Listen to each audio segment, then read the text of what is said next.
Someone in here is going to die in half an hour. And it might just be your fault. But don't worry, you'll be glad. You'll be glad it's happened, you will. And you might just never forget it. I mean, that's the point. That's why it happens. It's why you're all here. To end a life. Or save it. What would you do if you had half an hour to live? Don't answer that. It's not that kind of show. But have a think about it. I mean, half an hour's not enough time to do all the stuff on your bucket list, is it? But maybe just enough time to give your mum or your dad or your friends a bell and tell them how much you love them. Or maybe it's not. Maybe it's not enough time to fully tell them how much they mean to you. Not when you could be doing a really cool post on Instagram. OMG, end of the world, guys. What am I like? FML, all caps.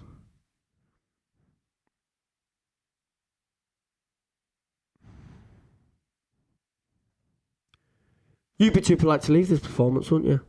Sat there tapping your Clark's loafers, desperate to sprint out that door. Too British to make a scene. I know what I'd do, but then I've had time to think about it. I'd make you remember me. That's what I'd do. Start the clock. Eastfield is a shithole. That's what people who've never been here before think, innit? And to be fair, that's what most people who've lived there their entire lives think and all. The only thing we've got in common difference is we're allowed to think it. I come from about 5 minutes up the road.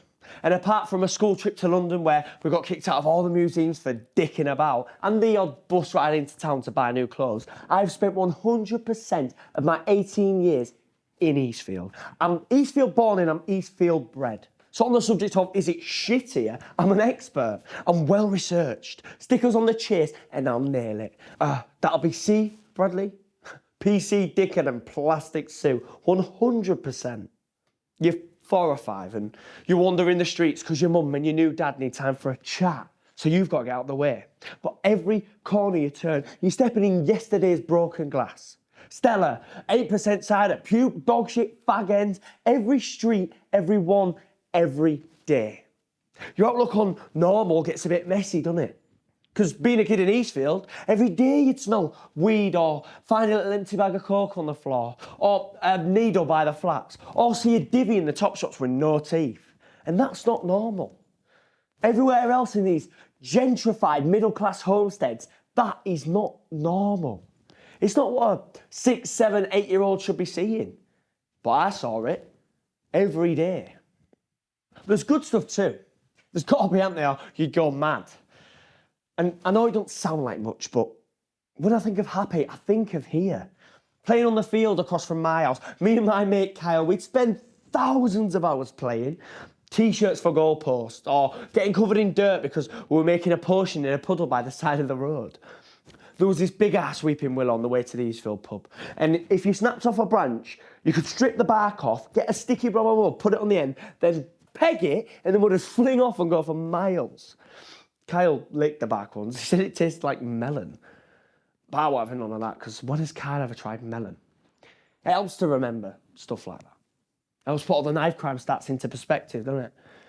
I mean, think of all these wannabe 2-bit gangsters. They were all kids once. Licking trees for fun of it.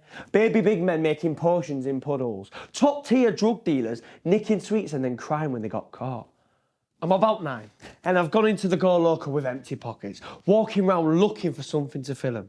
And as soon as the cashier weren't looking, I've grabbed a brain liquor and I'm out the door. Buzzing with my little self, I've opened it and started to lick it because that's what you do with a brain liquor. Then I heard it. The most terrifying howl ever. Thomas Dixon, get your bloody ass home now! Full name, not good. I think my mum's fuming because I've gone off the street, but 10 minutes later, my cousin's at the door with a brain liquor in her hand that I nicked. And then wanted to drop kick someone so badly in my entire life. Grass? But what can your parents say? They're screaming at you all red-faced about why stealing's wrong. But you know they did the same thing at your age. Worse. And your kids will do it when you've had them. But right now it's your turn. They've had their turn, and now it's yours. They're screaming at you full blast, and you're playing along with tears in your eyes. But you both know this act is all pretend. What if you just stopped and admitted the truth?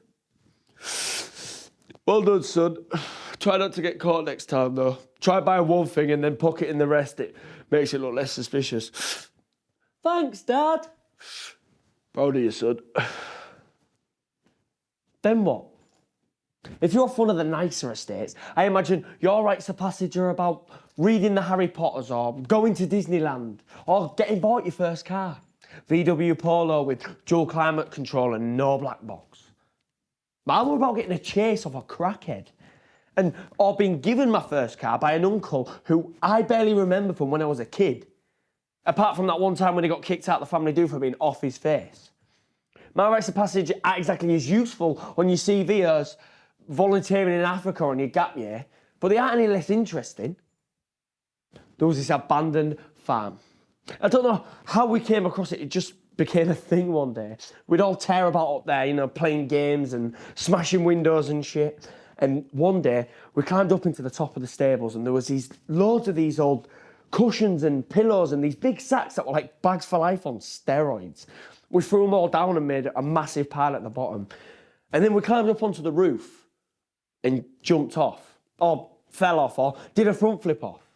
That was the most fun I'd ever had. I remember thinking at the time, I was 10. Nobody thought if we miscalculated that jump, we'd die. Because it was a buzz. We were all little adrenaline junkies. Problem is, a buzz has to end. And when you do it again, it's not as good as the first one, so you look for something else, something even more life-threatening to get the same buzz like the one you had before. And you get used to it. You want more because the buzz either doesn't last as long or doesn't have the same effect. And so you keep upgrading to something even more stupid or deadly. It's like a drug. And for some people, you've just got to keep going and going till you find a new thrill. Or you've overdosed, or you've died, or you've just nicked a car, been charged with Grand Theft Auto, 6 months inside, a 12-month driving ban and a £5,000 fine. Either way, you get a nice little write-up in Scarborough News warning all the other little scroats, don't be like this twat. The problem is, they're all sat there going, nah, not me, mate, I won't get caught. And I'm not saying this little journey is exclusive to Eastville kids. There's plenty of places that watch the kids turn into corpses or criminals. But I do reckon here it starts earlier than most.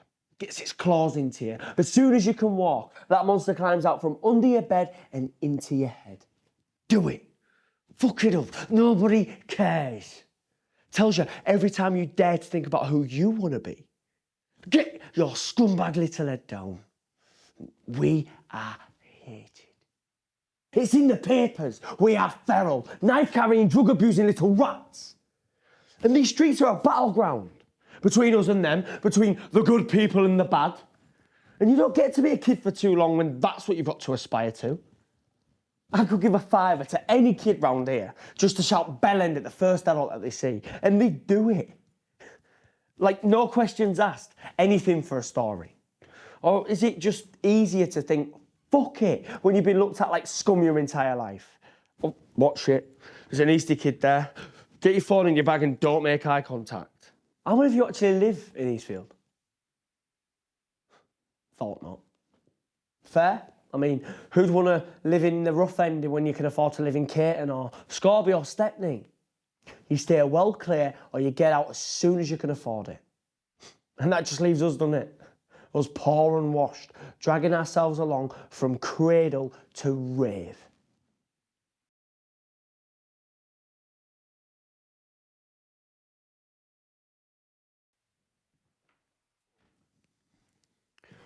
What would you do if you only had 20 minutes to live? Don't answer that, it's not that kind of show, but have a think about it.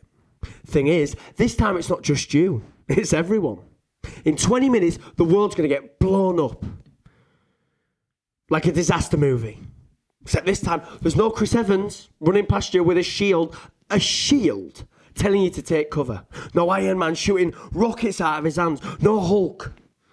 Imagine, you sat at home watching Love Island and Barack Obama comes on the telly about halfway through. It couldn't have been Rishi Sunak because you just wouldn't believe him. But Obama goes, that's all, folks. There's a lot of alien spaceships shooting at us and Will Smith's been cancelled, so we're screwed. Put your head in between your legs and kiss your ass goodbye because it's the last chance you're going to get before Mars attacks. Every motherfucking one of you is going to die. Sorry, I went into a bit of Samuel L. Jackson then. I'm not racist. 20 minutes, phone's not working, Snapchat won't load. There's people crying in the middle of the road and your local smackhead's kicking in a shop window because that's what smackheads do in a crisis. Chaos. Everyone you love is out of reach. Nothing you give a shit about is anywhere near. And you stand there and you think, is this it? Every thought of you dying peacefully surrounded by all your grandkids is quickly replaced with you shaking like a shitting dog because you just watched sexy Tina get melted by an alien death ray right in front of your eyes. That happy ending you've been wishing for looks more like you sat on a floor in Provost necking mouthwash because someone told you it gets you drunk. All in the desperate need to somehow stop being scared. Or something like that, I don't know. What would you do? I know what I'd do. But then, I've had time to think about it. I'd make you love me.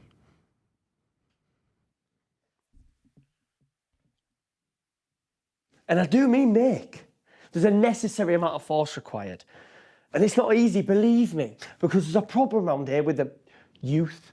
We are unlovable. We're dickheads. And dickheads are by definition impossible to love.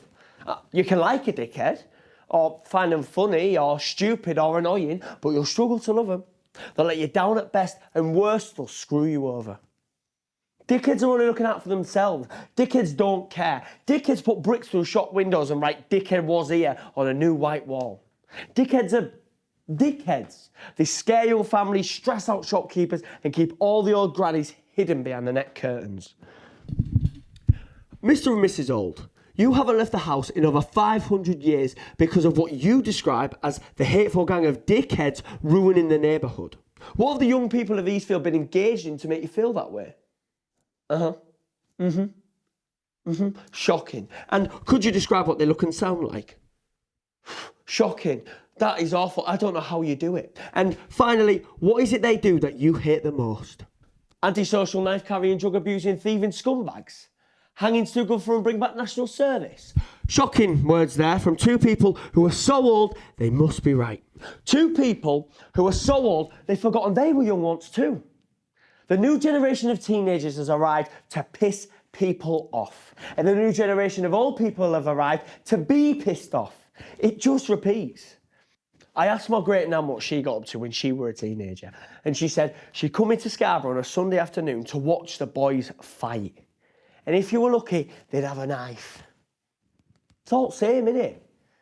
It's our turn to be the most bored in the history of the world. And their turn to go, it weren't like that in my day. Remember a few years back when they found all those old Roman remains in Middle Deepdale and they had to stop building all the houses and started calling it the most significant archaeological discovery this century? All that proves is that there's been people clinging on to this part of the world for hundreds, if not thousands of years. And I swear down to you, there's been teenagers losing their shit with boredom from the start. People have been turning up in Eastfield for thousands of years, never leaving, never changing. Generation after generation trying to build a community and losing the same battle. Nothing changes. Born. Mess about for a bit. Realise you've wasted your life. Die. Repeat. It's a war on several fronts. These streets are a battleground between the teens and the towns they've been imprisoned in, between the people who have something and the people who don't. We say we want to take care of our own, but that doesn't apply to the homeless guy who's camped 30 feet up the road because he's a drug addict. So would you be. Because he's a criminal. So would you be. 10 years ago, he was me. Being let down and being let down. Brain draining out of his ears to the painful teachers explaining how the world doesn't even work. Staring out the window, wishing I was at the other side of it. I'll claw at my stomach and try and draw blood and drag my guts out. Hand over fist, bits of intestine just for Miss to have a look at. I'll pile high my entire insides on this shitty compass scored desk. build a snowman out of spleen, a lampshade out of lungs, because I've got something to prove and nothing to prove it with. And I'll have a better time doing that than being lectured about something that I don't have the mental toolkit to make sense of. Boredom is the most dangerous weapon. Boredom kills people, kills ambition, kills community, kills hope, kills. But I don't think anyone seems to have worked that one out, have they? All you have to do is get rid of all the youth centres and the playgrounds and the safe spaces to see it. Kids roaming the streets trying to make their own fun. Braben House Care Home, Year 10. At the side of Pinder, there was this old abandoned care home. And one day, me and my mates broke into it so we could explore it, because that was our thing back then, exploring abandoned places. And better yet, it was somewhere we could go to just smash shit up. It became a daily thing going to the care home. It was spooky and it just reeked of medicine. Like, there was blood samples and scalpels and it just stank of old age. Anyway, then we heard it. The nee-naw. Coppers swarmed the place, blocking every entrance and starting to come into the building. The leading lad at the time, he was an older lad. He made a plan for us all to get out and not get caught. He told me and AJ to go one way and all the others to go another. So we were like, what about you, Lee? And he replies, I'll be fine. And then, no word of a lie. Like something out of Avengers. After fully making a plan in seconds, he crosses his arms in front of his face to make an X, sprints and jumps out of this single-pane second-story window to draw the police's attention. And that was the best thing I'd ever seen. Can you imagine? Well, maybe you can't.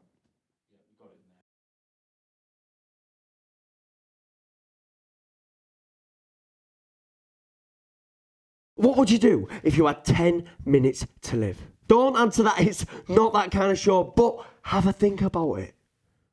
10 minutes before you are the last person standing. With all of the human race gone, there's no one to run to.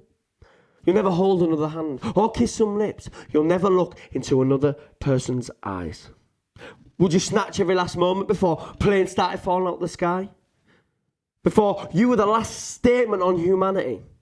Begging passers-by for a quick shag?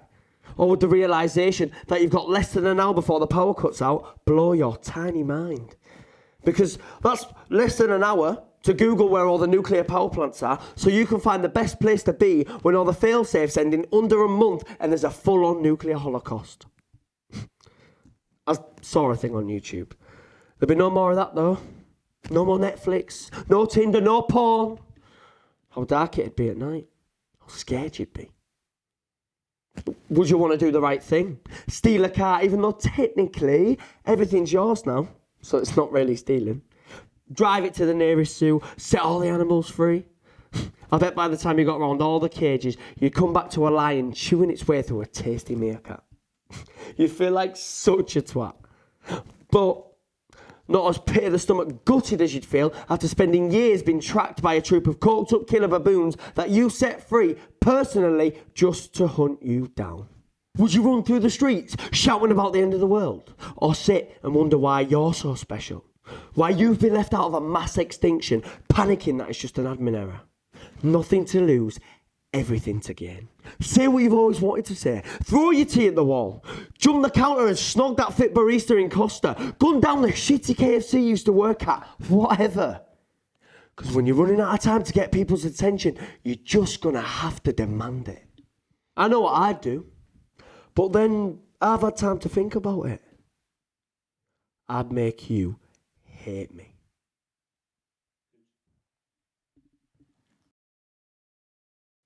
So what's your solution? Think of it as an escape room. You know what an escape room is? Organised fun, fake excitement for the risk-averse, danger porn for Sudoku wankers. Eastfield is an escape room. You solve all the riddles, find all the hidden keys or whatever, and you might just get out. There was a lot of that talk growing up. Kids saying they were going to get out of here. And adults saying, if you just work hard enough, you can go to a city and get proper work. Or go to uni or whatever. What do you think that does? We've got a town here that might as well be purpose-built to keep families, generation after generation, poor, looked down on, and worse, stuck. They waste half their lives dreaming about leaving, or they waste their entire lives staying, hooked up on universal credit. What do you think it does to a kid to know their whole bloody life that most other kids in the country have got it easier? Some way easier, some so much easier they basically live on a different planet. What do you think it does to them? To me, to him, to her, to you? Knowing that anybody who has the power to fix it doesn't give two shits about us. Might as well paint on every wall of every building around here, give up. And that's what you do. You have your fun where you can. And I'm not saying this like an excuse. I know loads of people who've managed to stay away from all the shit round here. But you can see why most of us get into drugs and fighting and all that shit that everyone's so worked up about. When you can't see a future, you live in the moment. And when there's absolutely nothing to do in that moment, you make your own fun. You break the rules, you get violent and you stay violent. Eastfield Fair, year 8 or 9. All of us go down the Eastfield Fair. That comes every year, which is great. Something different. All of us get down there, but this particular year, it all kicks off between Eastfield and Barracliff. Everyone's shitting themselves because of the rumours that there's going to be this massive gang fight with talks of knives and weapons, and it was all true. All those rumours. I remember seeing a load of Barracliff lads in the Stony trackies, just knowing shit was about to go sideways. This fight kicks off. Bearing in mind it's between lads aged 13 to 18. But it weren't like this massive gang fight. It sort of broke off and everyone went after their own targets. I remember running after this kid with my mate, sprinting through alleyways till we caught him, kicked the shit out of him, and then my mate pulls out this hammer-looking thing and clocks him clean round the head with it, and I ran like fuck.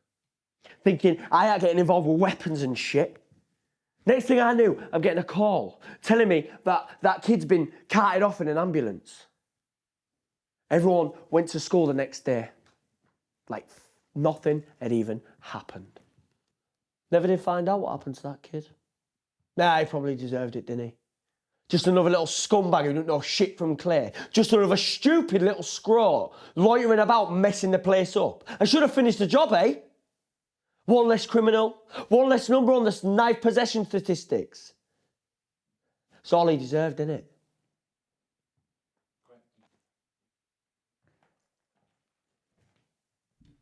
What would you do if you had 5 minutes to live? Smash everything, burn your baby photos, trash the lot. What about 4 minutes? Quick game of FIFA. 3 minutes? You could boil an egg. What about 2 minutes to live? Go have a lie down in the dog's basket. What would you do if you had 1 minute to live? Sit and think about all the stuff you'd do differently if you could start again. Or have a wank. I know what I'd do. But then I've had time to think about it. That's it. Time's up. Play's over. No more chances for Tom to learn his lesson and never miss a day of college, get into a good uni, get himself a nice little job, nice little family, nice little Audi A3 with plenty of room in the back for his fuel subscription in his golf clubs. No chance for him to work out that he's got more of a chance of going to prison than university, so he might as well just accept his fate and start slinging a little bit of green like the rest of his brothers. No chance for karma to kick in and for Tom to get a job as a double glazing installer, destined to spend the rest of his life fixing all the windows in Eastfield that he smashed in as a kid. No chance for Tom and his mate to go nick a Ford Focus off a gay waiter in Malton and boy race it into a tree on the A64, where his mate gets off with a broken wrist, but Tom dies 3 days later on a ventilator in Scarborough General. No chance to have 5 kids to 5 different women. There's no ending for Tom. He's dead, he's gone. He can't be fixed, he can't be saved. You had your chance. You have 30 minutes to stop him. 30 minutes to do something to make him realise about who he could have been if he dared to take a chance. 30 minutes to make him believe in himself. 30 minutes to look him in the eyes and tell him that he's resilient, intelligent, funny, loyal, passionate, strong, that he's everything he wanted to be and everything you think he's not. There's no ending for Tom. Tom only exists for today. He don't have a tomorrow. But you do. There's loads of Toms in this angry little town. I can see some of them right now. Desperate for this half-hour detention to be over. When did you realise this play was about you? Was it when I walked in? Or was it when I said, there's more to Tom than Eastfield. There's more to Eastfield than Tom. And tons of stuff has happened for the better since he was a kid. But the damage was done for him. He stopped trying. He was stalked by the person he was meant to be. He stopped swimming against the tide. He drowned. This isn't his story though, is it? It's yours. And the best thing about your story is, it's only just begun.